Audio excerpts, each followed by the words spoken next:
From the southernmost point of Dorne to the lands of always winter, what is west of Westeros and the shadows in the east, this is Casterly Talk. I'm Ken Knapsack for another Game of Thrones rewatch episode. Hey, everybody. Thanks for listening on Blue Wire. That's right, Blue Wire Podcasts is the home of Casterly Talk, and we are part of the Good People Association. And we want to thank all of you who have been supporting and spreading the word on Futility, the actual Game of Living Kickstarter. The campaign has been funded. We hit our goal, but that's not all. There's some wonderful stretch goals that we're trying to hit to expand the game, make it even more fun, wild, an event for the family, or maybe your friends. Check it out. Links in the description, or just go to Kickstarter and search Futility, the actual Game of Living. All right. We had a lot of fun last time out, and I was traveling last week, so I missed an episode. But we had last time out. We had actually, no, I did miss. That's right, we didn't miss the episode. Duh. New York took a pound of flesh out of me. We had the House of the Dragon trailer. So awesome to hear and read a lot of your responses to it. I think everyone, the general consensus is we're excited. And maybe some of the controversies are in the rearview mirror on this world of Game of Thrones. They'll always be there, but maybe there's something to be said about a lot of people being like, all right, I'm ready to dive into this. The look, the tone, the feel. It feels like that show I love. The only debate I'll have, the only thing I almost wanted to jump into Twitter, someone did comment like they're very excited about the series, which that's great. If you're excited about the series, full stop. Conversation doesn't need to go on.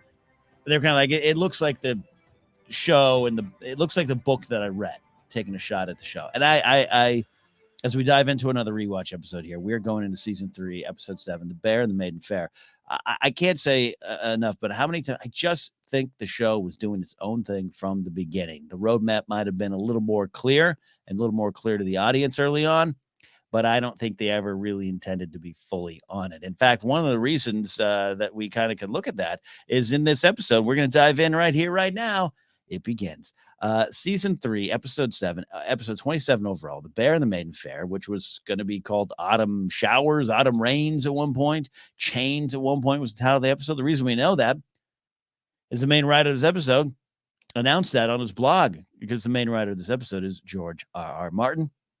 The third out of 4 episodes that George wrote for the show. The original air date was May 12th, 2013. The director, Michelle MacLaren, was a very talented director. Actually had Wonder Woman before Patty Jenkins and left the project with creative differences. We don't know much about that. Patty came in, did a wonderful job, but Michelle MacLaren, very talented director. Cinematographer, Chris Seeger. Editor, Francis Parker. So let's dive right into that. George R.R. Martin, of course, season 2, episode 9, Blackwater, Battle of Blackwater Bay was George's. He loved, that was part of kind of the deal. I want to write 1 episode out of every season. And, that seems like a fair deal. But then after season 4, he decided to move away from that, deciding, taking time away from writing the book and doing other things. Well, we're still waiting, number 1, and we can make all those jokes we want. But I always took that as a sign, as George just kind of, and this is all me, George just kind of realizing this set isn't mine. This show is no longer mine. Maybe never really was mine. It's a property that I created, and it's an adaptation of that property. And you as a fan can take that as you will. Again, these are not necessarily words from George, but you go through all the interviews and the enemies of George. You go through the interviews, and I love, go to YouTube and just type up George R. R. Martin. There's some wonderful interviews. The guy loves to talk about this world because he knows it so well. Loves to talk about real world history, but occasionally he'll work things in, and sometimes he's very open to what the show did in terms of changing his work or changing his characters. This episode features an important Shay scene. He's been very, very open about how Shay, the show Shay, might have been a little better than book Shay, and how he loved what Sibel Kekili took that role, just made it her own, and the show itself made the character a little bit more important. Still meant they had to get to that ending, and we're seeing a lot of that form here in this episode. But George wrote that character for the show very well in this particular episode. And the Talisa's a show creation, clearly not in the books. You got old Jane Westerling hiding out, doesn't even go to Riverrun, just gets married to Rob, changes the course of the war, and you never really deal with her. You never get to know her. Talisa is the character that we get to know, and we have a very important character-based scene here that George put together. Michelle MacLaren.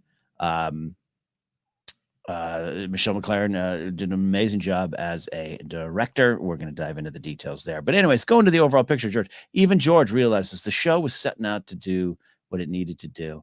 And after a while, it was theirs. And the story I've told before here, where he was on set and the directors, producers, everyone, Benioff Weiss, whoever's there, had a question about the characters, and they weren't bringing him over. And that's when he just kind of knew it wasn't his anymore. And that can make you upset. As a fan, that might make you upset. It's just not how the TV production, film production works. It's also why he wanted to get out of that. And he created Game of Thrones to be this, and Song of Ice and Fire to be this unproducible show after his experiences in Hollywood, writing in the 80s, most noteworthy Beauty and the Beast, of course. So none of this is from George, but if you look at the interviews, you can kind of read by this time, maybe he just had to step away and realize they were telling their version of the story. And as longtime Song of Ice and Fire fans, that might be something that's never going to sit well with you. I have friends of mine who still very upset at Peter Jackson for the Lord of the Ring movies. Not the Hobbit movie, the Lord of the Ring movies. Upset at Peter Jackson for what they did to those books and what he did to that story. It's just the nature of book adaptations. Get ready, Wheel of Time fans. I know there's a lot of Wheel of Time fans out there. You're up. You're up next. And going back to House of the Dragon, George is more involved with the show right now. Is what we kind of get the feeling. Again, that's not a HBO isn't saying, yeah, George is on set every day running this, but he's been listed as developing it, creating it. We know he was meeting a lot of the writers, and those 5 or so pilots that were in development a couple of years ago, he had a hand in all of them. So he should, and I want him to have a hand in all of them. But I think with House of the Dragon, you're going to find, I don't think he's going to be writing any of the episodes, but I think you're going to find the same thing. House of Dragon doesn't have 5 books to draw upon and to upset us and frustrate us at times. House of Dragon has a good, solid chunk of time in this history book, Fire and Blood, and from other areas that we kind of know about the history. I imagine early on it's going to do things that those pieces of written material aren't doing, and it might upset fans all over again. All right, maybe I've gotten distracted because I want to talk about this episode, but with George writing it, just made me think all this stuff because he wrote 2 very great scenes here that involve one, again, Talisa, not in his books, and Shay, character in his books that he admits, yeah, they did more of that character and made it more real. So let's dive in. One thing to note here, though, there are 2 big scenes in this episode that George did not write, just the way it works sometimes in the world of TV writing. He did not write the Theon scene, which we'll talk a little bit about. And it's an ouchie scene. And then the bear pit scene, which is what the episode is named after. So why George was calling it autumn showers or chains. This was not in the episode. Benioff and Weiss wrote this scene and they put it into this episode. And there was the last couple episodes. That's kind of what happened with these episodes.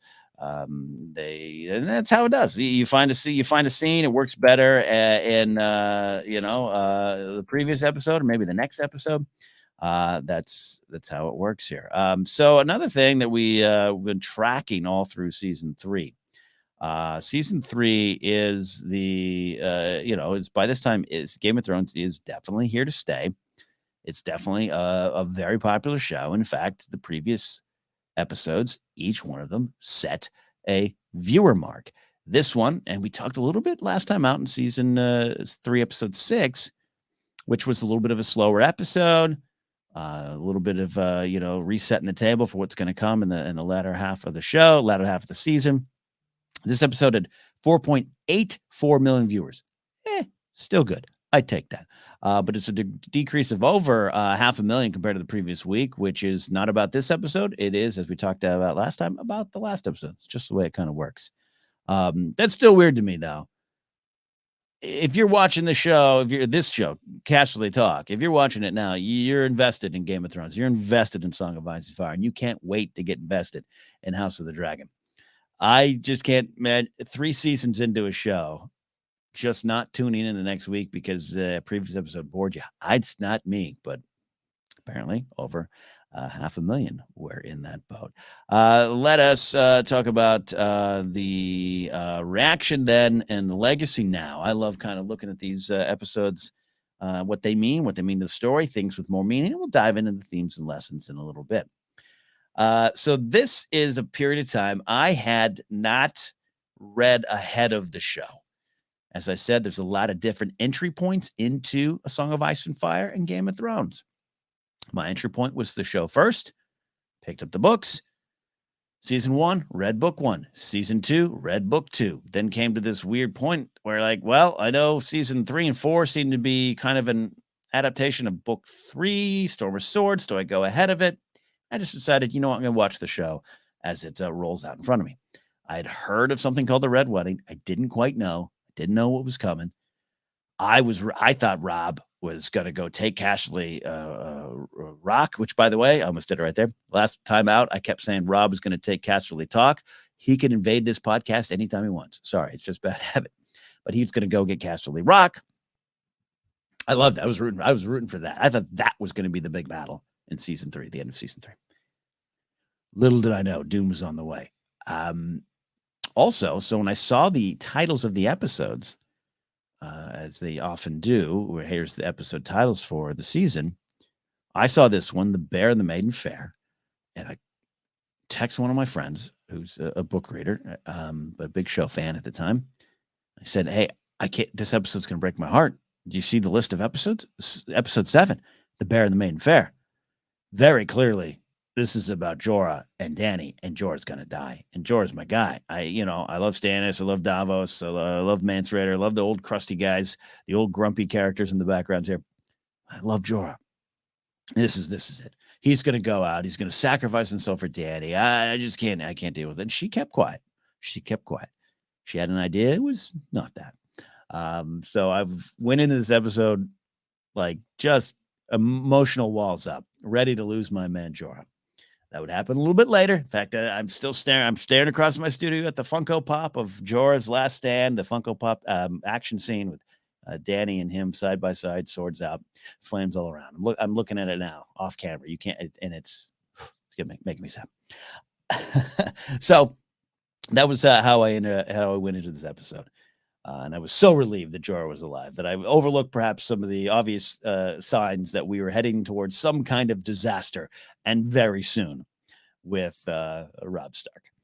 Now, this episode, I've talked a lot about season 3 being a season that over time doesn't, though I enjoy every season and I hate ranking them, and I'm a Game of Thrones fan, so I enjoy Game of Thrones content. I enjoy Game of Thrones seasons. Season 3, when I look back, like, I don't know, there's some big moments, and I think those big moments maybe hide just some of the weaker episodes of the show.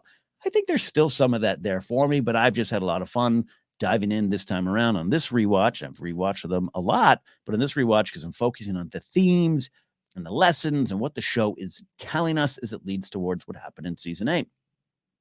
But watching this episode a couple times to do the notes for the show, this episode represents a lot of why sometimes I have less than a sunshiny view of this season. Big moments, some of my favorite interactions and scenes, scenes that I reference a lot. And truth is, I'm just not pulled in as much. This was, if you look at the reviews back in the day, a lot of people, positive, but it was without a doubt a peace mover episode is what a lot of people called it. Now, I fight and will continue to fight against the term filler. Don't think this was filler. I think it did just that. You are still resetting the pieces after some mid-season 3 action to get them in place for the pain and destruction that's coming a little bit. This is a character study episode. I think there's a lot of great character moments in here, and that's why I do love this episode. But I look back and look at season 3, and the Dracarys moment, the death of Jorah Mormont, all those kind of big things. And even in this episode, one of the scenes I love, I think about a lot, but I think sometimes it can mask that sometimes season 3 just doesn't grab me as much as it did at the time. But again, that almost sounds, I always try to don't lean negative. I lean towards celebratory. I lean toward engaging what this show, this specific episode is telling us and how it connects to the bigger Game of Thrones picture. But that's just the truth, and it's still kind of the case. I'd say this is, if I have to rank, it's one of my lower ranked episodes of Game of Thrones. But that said, it's not George R. R. Martin and it's not Michelle MacLaren. This episode had to be what it is, and they get wonderful moments out of it. And that's sometimes it. Sometimes you don't have the big action. Think of Irving Kershner in Star Wars World, Empire Strikes Back. He had a big battle at the beginning. He had a fight that wasn't going to go well for the hero, and the rest was character work, and that can be important. So there's some great character work in this episode. What is this episode known for? What's it remembered for? I think there's a couple things that jump on out. Start of the ending. Actually, we'll work our way to the ending there. The Joffrey Tywin scene is what I have in mind when I think about this episode a lot. It's both about Tywin having this true power, great scene, and how we all kind of, I think, oddly rooted for Tywin here in this moment over Joffrey. We hate Joffrey. I think is with the rise of Ramsay, the fervor around season 7 and season 8 with some of the things that the show did that people didn't like. I think it's sometimes forgotten that Joffrey was, at one point, one of the most hated characters in the world. And poor Jack Gleason had to sometimes bear the brunt of that because people can't separate actors from the characters they portray. Joffrey was hated, right? It's easy to look back and think almost 10 years ago. This is about 8 years ago and think, oh, that's right. Yeah, we all wanted him to die. So here's Tywin. By this point, not a good dude. I like him. A lot of people like him, but we like him because sometimes you look at the villain and go, maybe he's right, but he's still got to get what's coming to him.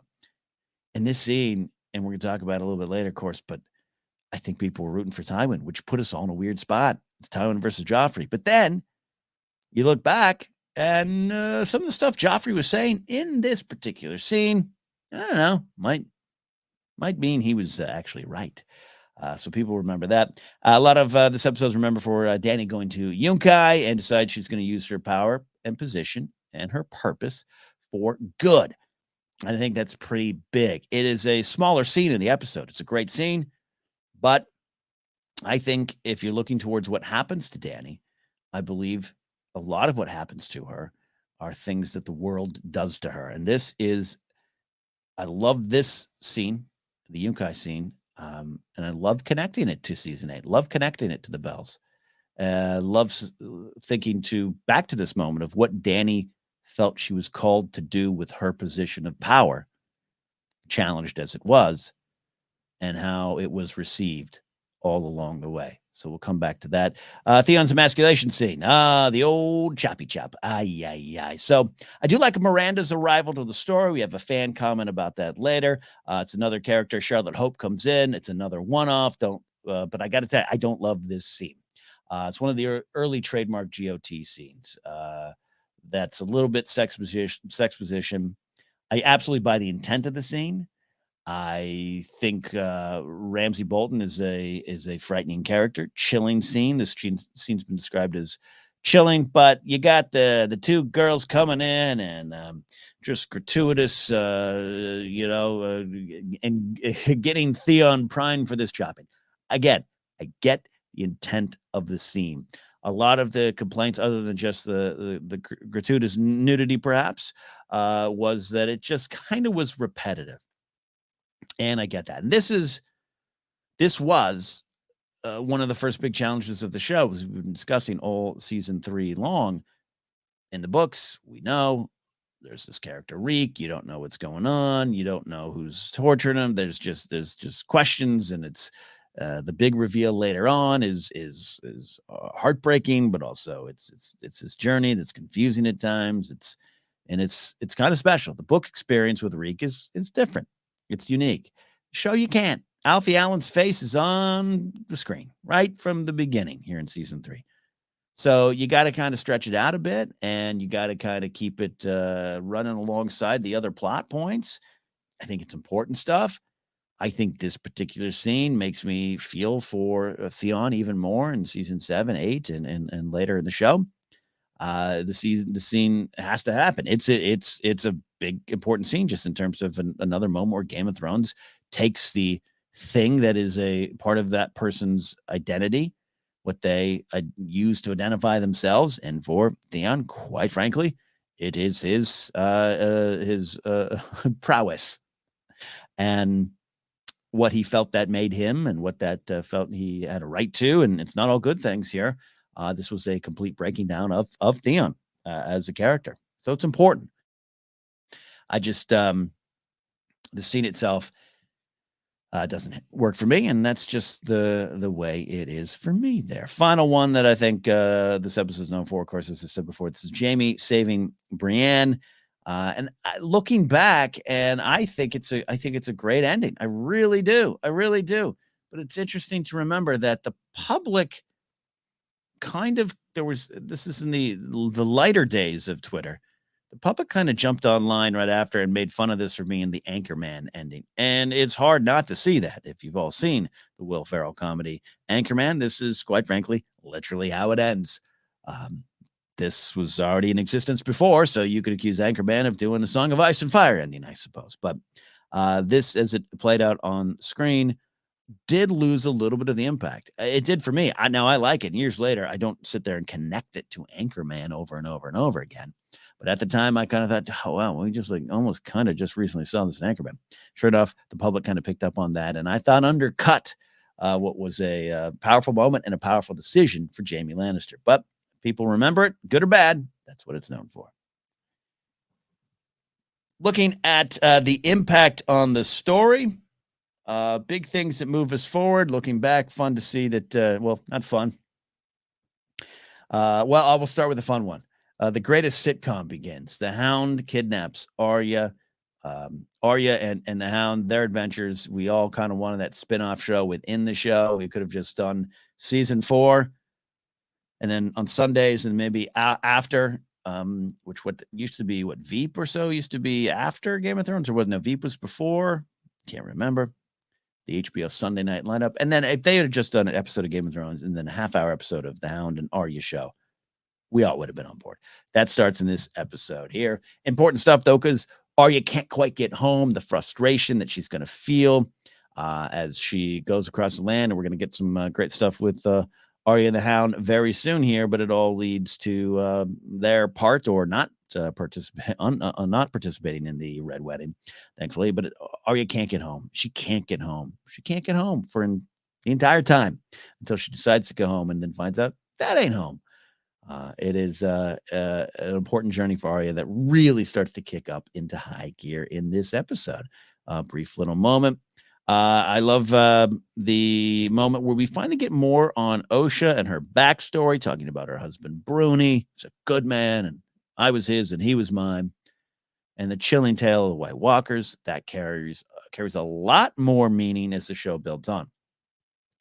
I remember at this point going back in time where, we started the show with the White Walkers. That opening, cold open of the show, the entire show, pulled me in. I was terrified of these White Walkers. What's going on? The stuff in season 2 with Jon Snow, then the battle of the Fist of the First Men.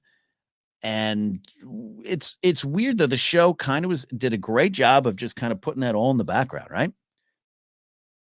Where it was talked about. We knew north of the wall is not where you wanted to be, but it was still about wildlings and the free folk, how you view them versus the north, and Bran's just trying to get north of the wall. I love this moment for finally getting more on Osha, where she's not just this support character. Yeah, she is there to serve the story of Bran without a doubt. But we get to know her, get to know why she did this, get to know why there's a chill in her soul with some of the great lines she says earlier in the show. Tell your brother he's marching the wrong way. I think about that one a lot with this episode. I love this little scene, love the reveal that we get to spend this time with Osha. Again, character stuff, a lot of character stuff that has bigger meaning. And as by season 4, where we kind of get the Night King, season 5, Hardhome, boom, then we're ready. The threat is real, but the threat takes on a little bit more chilling importance when you hear Osha talk about it now, why she doesn't want to go north, which makes her, in the end, her decision to stick with them as long as she can, I think, even more powerful. The impact on the story, again, we got the reveal that Talisa is pregnant, and that sets us up for some real pain. Again, not in the books. This is in the show, and this is painful. it's a good job. I enjoy the addition of Talisa. I enjoy the addition of Talisa being pregnant because it's painful. It makes that red wedding. How you could even make it worse. This somehow finds a way to make it worse. So we get that in this episode here. And then Jamie makes a big decision about loyalty. We're going to talk about loyalty being this thing kind of all through the episode. And I think we've been going through this journey along with Jamie, right? About who he is and how from season 1, episode 1, we're rooting against this chiseled chin prince, and we don't like him, and he's a Disney villain, and it slowly starts to unravel in true Game of Thrones form. And we got the bathtub scene, some of the conversations, some of the things he's attempted to do to save Brienne. But this is the episode.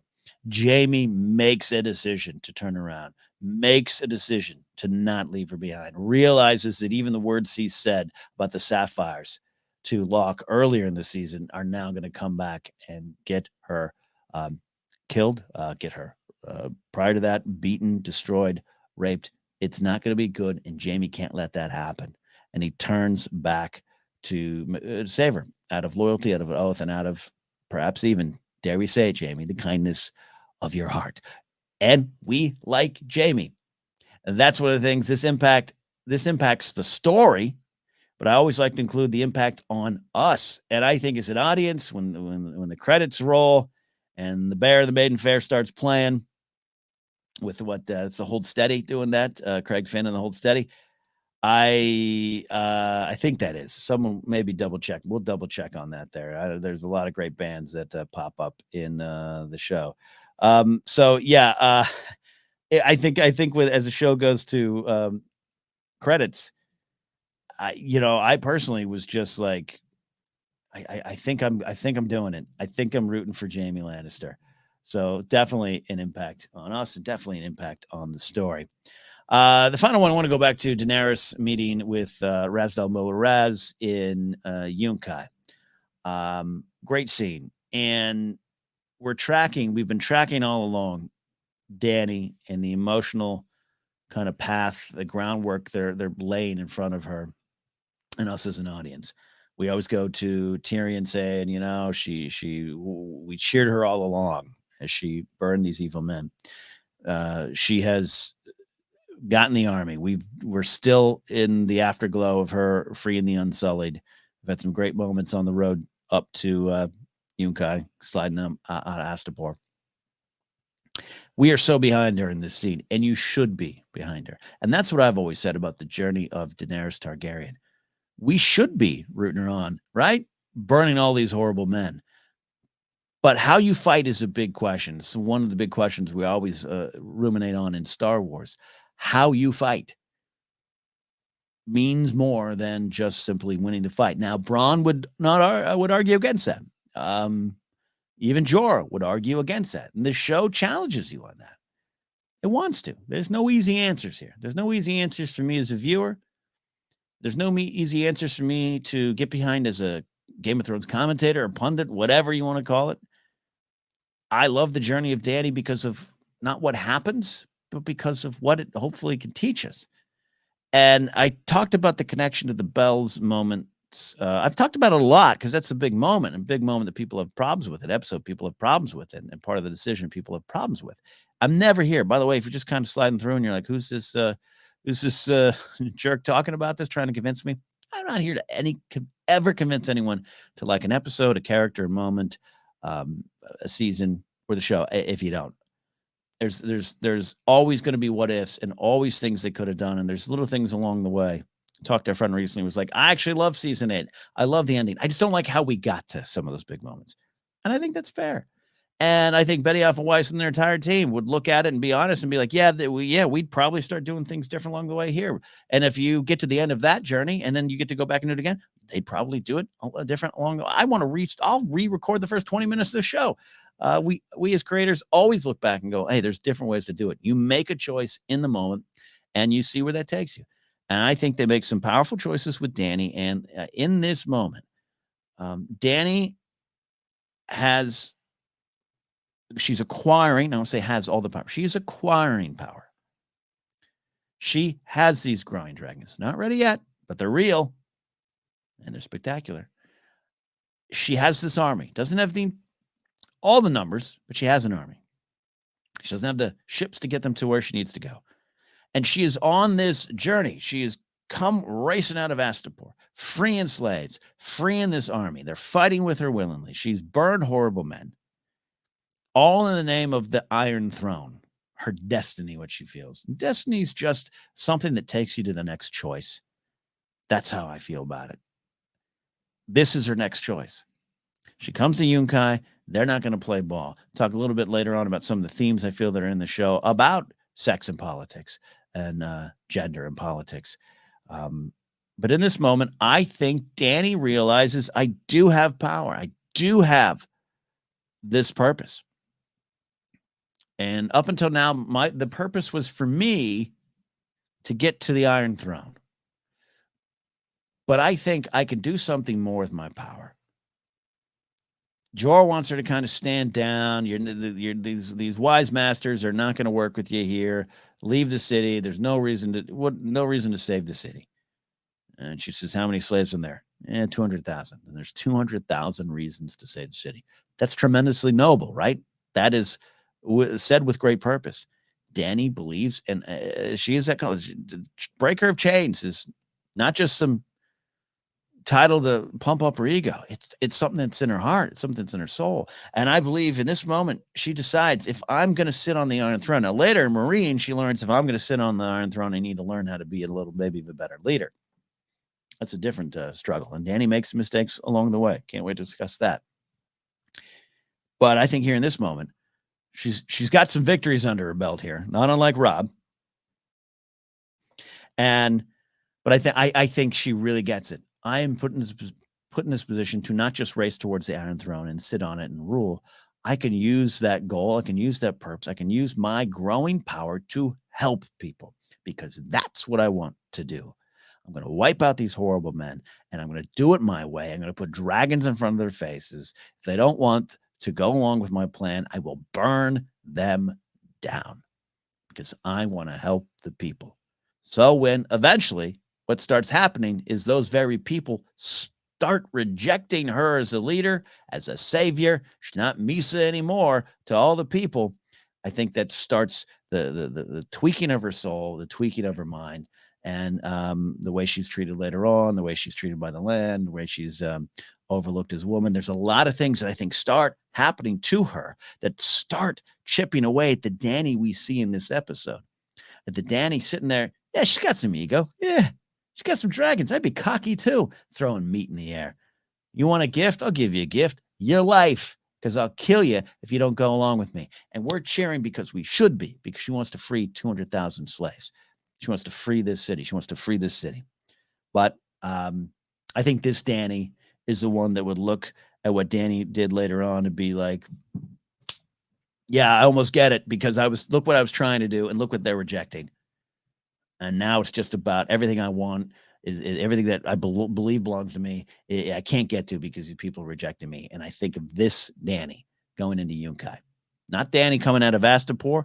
Definitely not Dany in Astapor. She needed an army. She needed. We knew it's one of the themes of the first episode of everyone kind of declaring what they truly need and what they truly want. Sometimes those are different things. Dany needs an army. She needs to get the Iron Throne. This is the episode where it starts to change. It's not just about the Iron Throne. It's about how I can use my power to help others. And it's a good Dany, and we should be rooting for this Dany. I am rooting for this Dany. I love going through those moments that have foreshadowing, maybe things with more meaning. And I talked about Joffrey. Go into that scene a little bit here on the show. But, man, Joffrey, I hate to admit it, I'm not rooting for the Lannisters. We talk about the bells. We talk about what Dany does when she gets on the shores of Westeros. Robert Baratheon was kind of right back in the day. And here's Joffrey. Like father, like son. If you're listening on the podcast, yes, I did do air quotes around the sun. This is all about Joffrey's accidental warnings about Dany. I don't think Joffrey's particularly smart or insightful. But if you listen to everything he's saying here, he's not wrong. He's not wrong. I'm rooting for Dany, but Joffrey's not wrong. Foreshadowing again. I'll go back to the Dany one really quick. This is a power play. And this is another example of when something is between Dany and her goals, she resorts to dragons and violence. So I love this question she says there. She asks, what happens to things that don't bend? I don't even know if that's a question. That just might be a wink, a statement. You break them. You make them bend. You burn them to the ground. So a little foreshadowing here. Again, we're rooting for her, and we should be. Maybe our problem isn't with Dany and her decision. Our problem might be with the people of the land who later on rejected her. Shay and Shay's Fall mentioned how much George did love Sybil Kekele's performance and the life she brought to this character.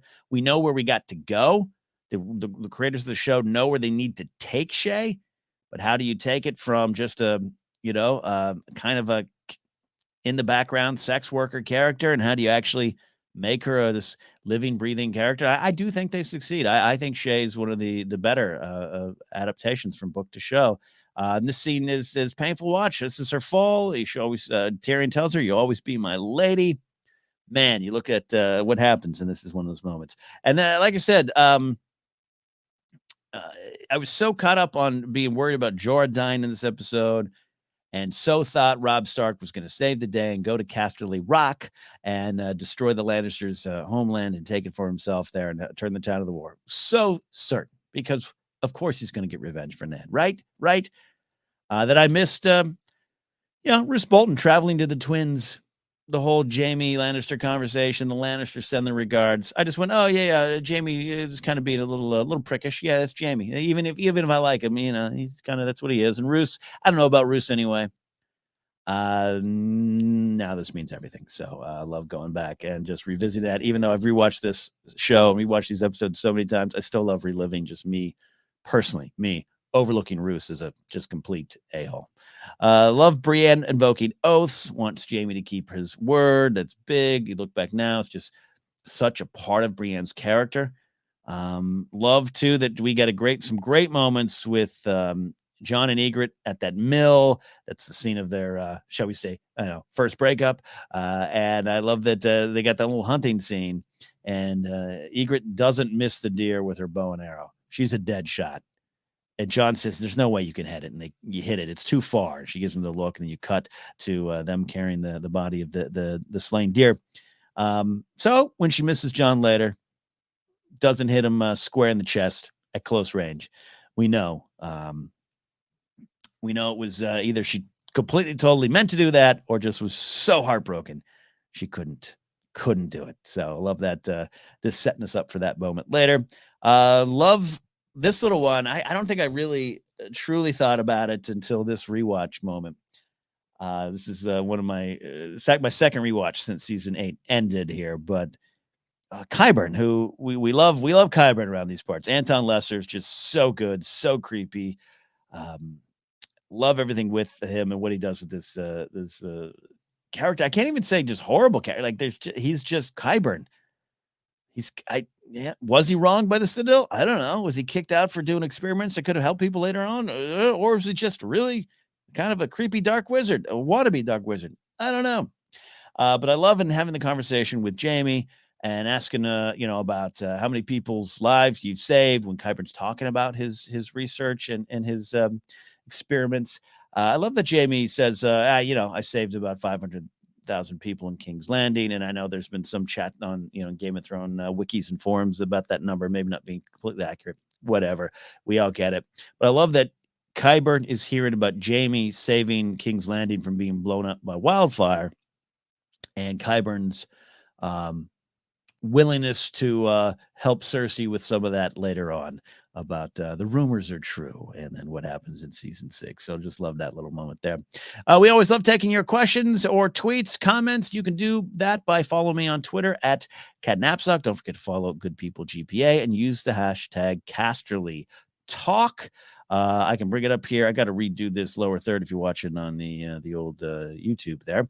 Hashtag Casterly Talk. If you'd like to get ahead, sometimes I bank these rewatch episodes. Just let me know the number of the episode you're commenting about. But we have our good pal, Eric Monroe. Eric Monroe, a longtime listener when this show was on Anchor, when this show was Daily Thrones. Eric's been around since the beginning. We love hearing from Eric. And he writes this thing about the big moment with Ramsay and Theon, saying Ramsay giving Theon one last taste of what he loves most and then taken away from him forever was a punishment, even worse than death for Theon. True. The actress who played Miranda said this was supposed to be a one-off episode gig, but they asked her back. Yeah, Charlotte Hope plays Miranda, and she becomes a good little side villain with Ramsay. I love that. I love hearing that when a show can, when people talk about plans and planning out trilogies with space wizards and following the book to the T, that's great in theory. And there's some things to do, to make that. Let's go into the themes and lessons of this episode. This is why I love having these discussions and looking at these episodes piece by piece and episode by episode.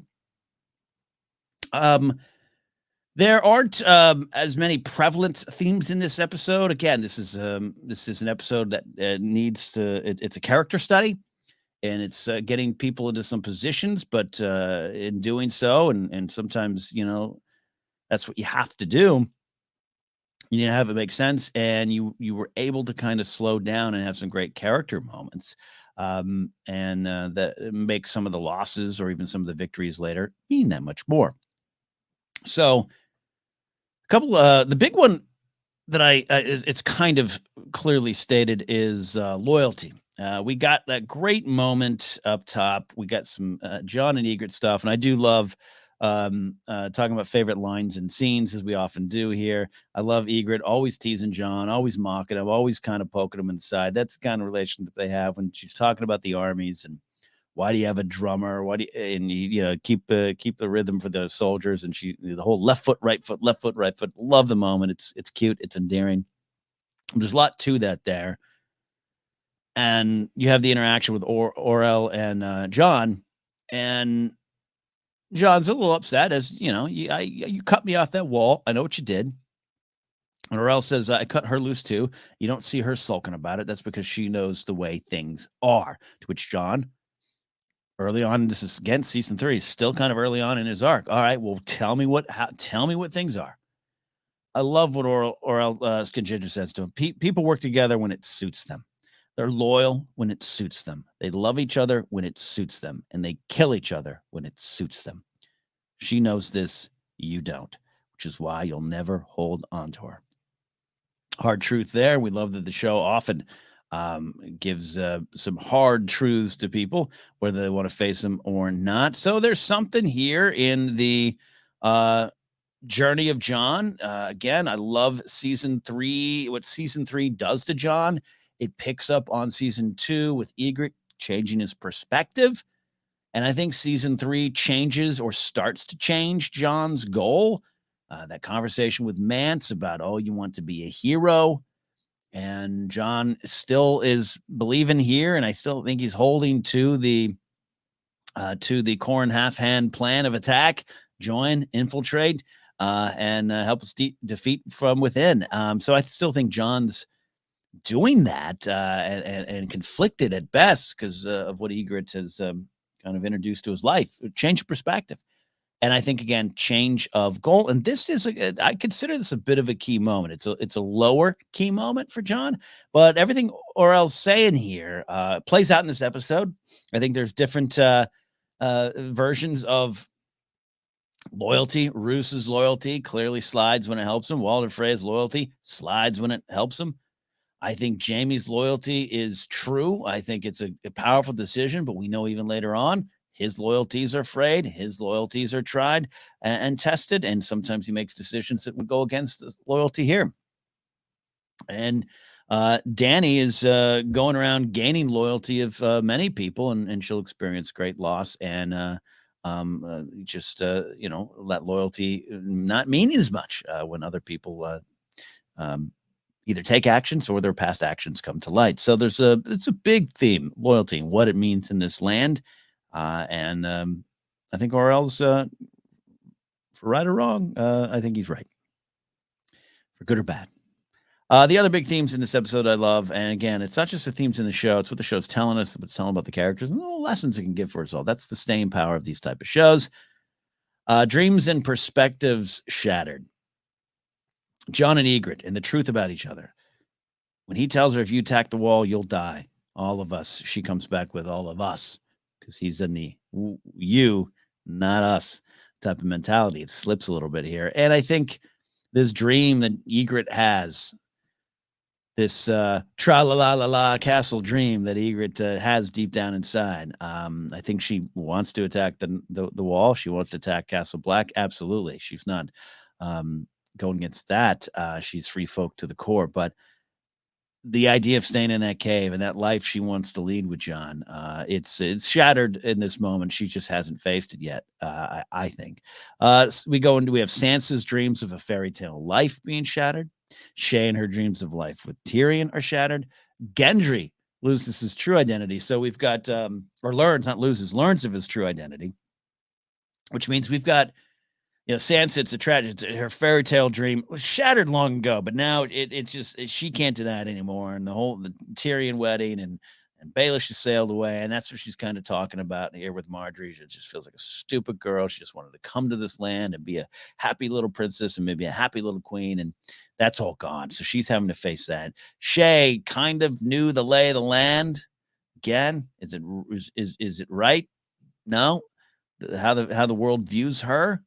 How they viewed Roz? No, but she's a sex worker in King's Landing. Her dream of whatever she felt was going to happen with Tyrion completely shattered. He offers her maybe another kind of life. I'll fund you on the side. I'll see you when I see you. If you have a kid, they'll be well cared for. And it's just all shattered. So a lot of what later on happens with Shae, it's just the cracks are just going through that foundation here. But going to Gendry, we've got the little side stuff going on with Melisandre. And I've got a track when Melisandre goes up and gets Gendry with the Brotherhood, and now they're sailing through Blackwater Bay. It's the show sometimes jumps characters around. Someone track their journey for me. There's actual specific journey. But yes, she's trying to get to Dragonstone. This I know. But great scene. They sail past. Sail past the castle there, the Red Keep, and Gendry learns his true identity. Your blood is noble, Melisandre, and his dreams of whatever life he wanted with the Brotherhood or what he felt, his perspective completely gone and shattered. And what I love about this, and there's other examples throughout the show of this happening. Arya's dreams of heroes and who's honorables being shattered and continuing to be shattered by the Brotherhood, who I think are once again kind of proving this. I think they do have loyalty. I think they have pure intentions or good intentions. I wouldn't call them pure of heart, but yeah, I think their loyalties shift and move as they need. So yeah, it's a lot of perspectives shattered, a lot of dreams being destroyed, but it's about what you do with it. That's what my thought on Destiny. Arya is constantly having the goalposts moved. So what are you going to do about it? What are you going to learn? What's it going to take you? And where's your journey going to go? How are you going to react to this? Sansa is someone, I go to this moment with Marjorie. Sansa is finally starting to acknowledge it. She's got unfortunately, a lot of pain and misery and lessons to still come. But this is one of those moments where I look at Sansa and I think she's acknowledging the dreams have been shattered. How do I go on? Where do I go? And she's still, a pawn in a lot of people's games.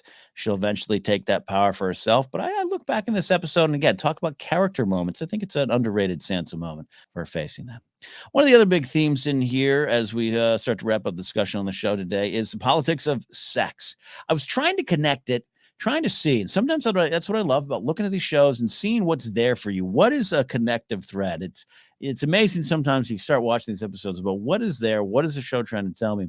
And there's a lot of politics of sex. I thought it's interesting. There's the show and the sex position that kind of made the show a little infamous and famous early on does start to fade.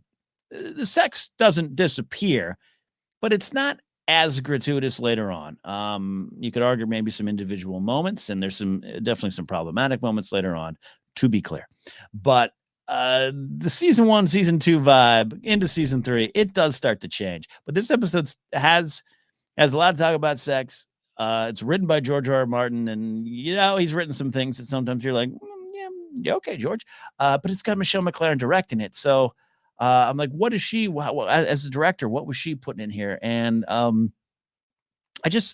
call it the politics of sex, but it speaks a lot about the gender equality in this world, a lot about what these characters are, in our own world too. To be clear, that's what all good art and creative projects should be commenting on. It's easy to think of it just Westeros, but it's definitely about our world around us. And this episode starts with, we got Jon and Ygritte in love, and they're flirting, and Orell's grumpy about it, and he's an insult, and it's just it's a lot of things going on. But they cut to that. It's a funny moment because it's Tormund Giantsbane. It was hilarious, but he's talking to Jon about how other men have sex, and it's all rough and from behind, and it's a classic Tormund moment there. And Jon's kind of blushing, looking at Ygritte.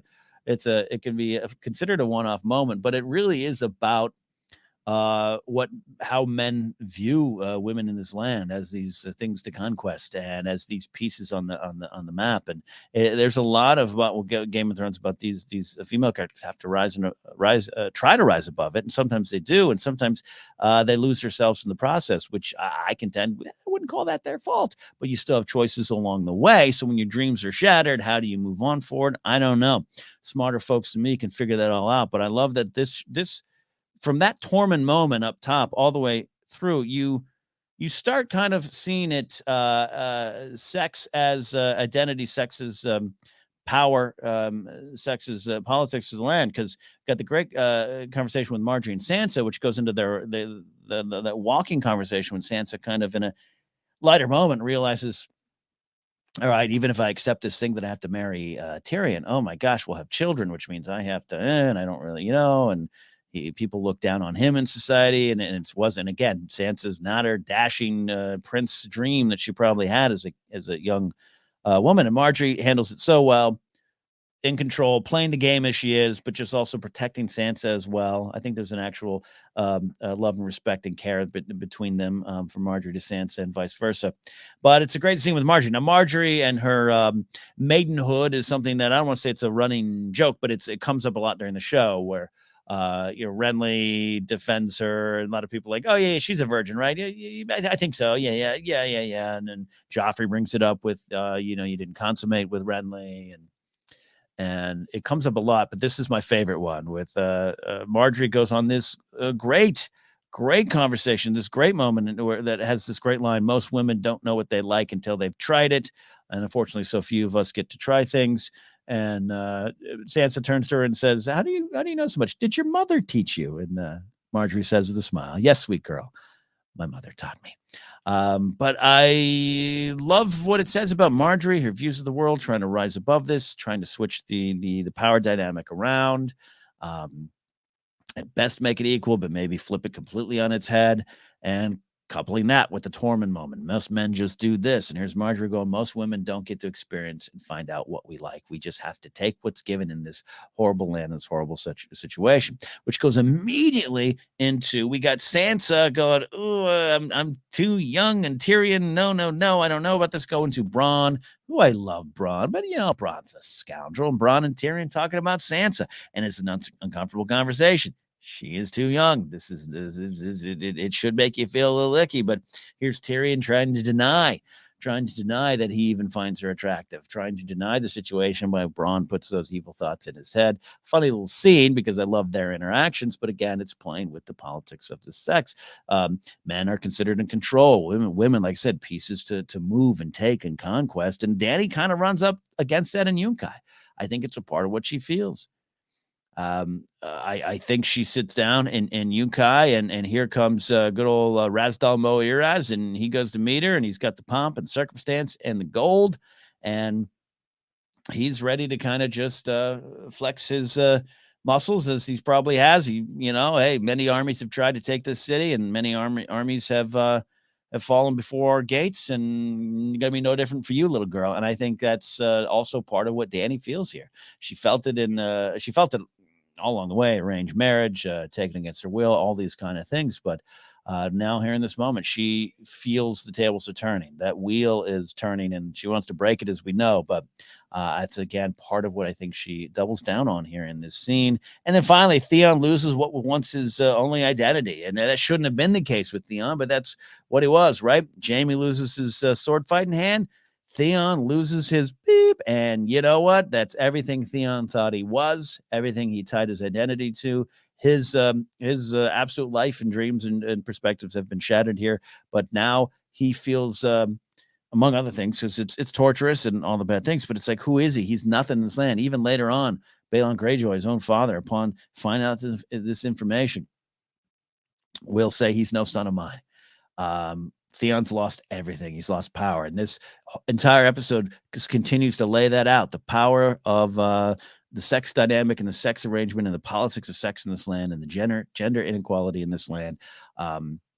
It's all rolled out in front of us, and here's this big moment here with Theon just losing his place in that dynamic and structure there. So that's some of the big themes for me. Talked about the favorite scenes and moments. I love little lines of when Ygritte, when talking about wearing a pretty silk dress, and John kind of, flirts with her. I'll rip your dress right off. Yeah. And you rip my pretty silk dress. I'll blacken your eye. Just love Ygritte there. Razdal, going back to Razdal, Moraz, if blood is your desire, then blood shall flow. There speaks to how you want to fight, how you want to handle this. You're going to get what you get. You're going to get what you give. Great New Radicals line, right? You get what you... Okay. I'll stop saying. But I love that Razdal, I don't love it, but I love it as a moment in the show. I don't love him, but Razdal saying, you are mad. And Dany is the mad queen. I'm not saying this is a complete foreshadowing thing, but that's something that's already being said to her, already being proclaimed. You are mad, the mad queen. And that's going to start getting in her head there. The Tywin and Joffrey scene is the scene to highlight. It is the episode of the scene of the episode for me. Now, I love the bear pit stuff. Again, I think it's big for Jaime. I think it's important. It's a great way to end this episode that is a little bit at times all over the place. A little bit at times character study. The Talisa Robb scene is, and you watch Benioff and Weiss talk about that episode, or that scene in the episode. It's a character moment. And they know it doesn't necessarily move any plot forward. And I personally don't need every scene to do that as a fan. I love to spend the time with these characters. And this is a moment for Robb and Talisa, which also means the loss is so much greater later. But the Tywin and Joffrey scene, it's pretty simple in terms of who's ruling the land. This we get. But Charles Dance, Jack Gleason, just a masterclass. It is a scene I love rewatching over and over again. You are being counseled at this very moment. Love everything about it. Yeah, we can get into Joffrey might have been right. Tywin might have been just a little on his high horse there. But you're absolutely rooting for Tywin, which is that's a pretty impressive task to accomplish. And Charles Dance finds it. He's right in this moment to control him, even though Joffrey might be right about some of the information. But then again, I don't want Tywin to agree because then they're off trying to kill Dany again. But I love the scene. It's one of the reasons this episode is remembered and why this season is remembered. So tip of the cap to Jack Gleason and Charles Dance for an amazing scene. We always like to highlight some episode stars as well, other than those two. Natalia Tena as Osha. This is kind of her big moment. She's got some great moments all through her time on the show. When she comes back, it's short and tragic, but this is one of those great moments. You really got to experience some truth, some point of view, some perspective on the character. The sad story of her husband having to kill or try to stab her husband, who was not a white and had no effect. And that's why she's running. And that's why she doesn't want to go back. It just adds a little depth to the character. And I think it really works as a Emmy-winning kind of monologue, which every actor wants. And the big star of the episode, Bart the Bear. He did great. Bart the Bear, Good job. There's been a lot of Bart the Bears in Hollywood over time, but you won Game of Thrones. Love that they had to shoot that scene in Los Angeles, recreate everything, shoot it in Los Angeles because hard to get a bear out. Hard to get the clearances and paperwork for flying a bear out to Belfast or any place of the world where you're going to shoot. All right, that is it. That is our look at season 3, episode 7 of Game of Thrones. And yep, you know what that means. We are going to season 3, episode 8, Second Sons. Got some big stuff coming up, including one of the more heartbreaking moments for my Jorah Mormont. If you have any thoughts on that, you know where to find me. At Ken Knapsack. Use the hashtag Casterly Talk. I want to hear your thoughts, your first reactions back in the day to maybe how the episode is better for you now, or a moment you love now that you look at from this point, 8 seasons of the show done, and now it carries more meaning to you. Or maybe something you didn't like. We can talk about that too. Thanks for listening here to Casually Talk. Subscribe. Find us where you listen to your podcast. We are working with Blue Wire Podcasts. We appreciate their help in getting this podcast out. We're part of the Good People Association Network. Check out our YouTube channel. Follow us at Good People GPA. And yeah, right now the Kickstarter's still going. So if you want to support Futility, the actual game of living, or change your pledge to up it to help us reach those stretch goals, or just tell someone about it, you can find the link in the description below on YouTube, or just search on Kickstarter under Futility. That is it for this time. We'll see you next time here on Casterly Talk.